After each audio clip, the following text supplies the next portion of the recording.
జగన్ గారు deputy CM అయ్యారు. ఇక్కడ ఏమనుకున్నారు ప్రజలు? ఆయన పనితీరు ఎలా ఉంది? ఆయన పనితీరు అయితే బాగానే ఉంది. పంచాయతీల ద్వారా ఇది అయితే బాగుంది. పర్లేదు, చూడక్కర్లేదు, బాగానే ఉంది. కొన్ని కొన్ని ఉంటాయి అనుకో కిట్నయి చేసేవాడిని ఎలాగని అంటారు అందరూ. అది ఎలక్షన్ ముందు ఆయన చెప్పిన మాటలకి ఇప్పుడు చేస్తున్న చేష్టలకి సంబంధం లేదని విమర్శిస్తున్నారు కొంతమంది. దాని గురించి ఏమంటారు? ఆ మాట కరెక్టే. చేసిన దానికి సంబంధం లేదు. లేదు. చేయకుండా పంచాయతీలు తీసుకుని ఇచ్చాడు ఆయన సీఎం అయిన తర్వాత. సీఎం పెట్టిన దాకుండా ఆయన ఈ పదవి విమర్శించాడు అంతే. పవన్ కళ్యాణ్ గారు ఇక్కడ రాష్ట్రంలో ఉండట్లేదు, ఎక్కువ హైదరాబాద్లోనే ఉంటున్నారు, మళ్ళీ స్పెషల్గా ఫ్లైట్లు వేసి తిరుగుతున్నారు అని అంటున్నారు, విమర్శిస్తున్నారు. దాని గురించి ఏమంటారు? జగన్ వెళ్ళినప్పుడు కూడా అలాగే విమర్శించారు కదా ఇలా.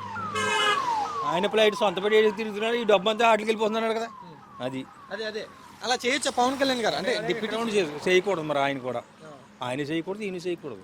ఇప్పుడు ఏదైనా జనాలకి ఒక సమస్య వస్తే పవన్ కళ్యాణ్ దాని గురించి మాట్లాడతలేదు అని మౌనంగా ఉంటున్నారు అని విమర్శ. నిజమేనా? రావట్లేదు ఆయన, దానికైతే రావట్లేదు. ఆయన పదవి ఆయనే చూసుకుంటున్నాడు.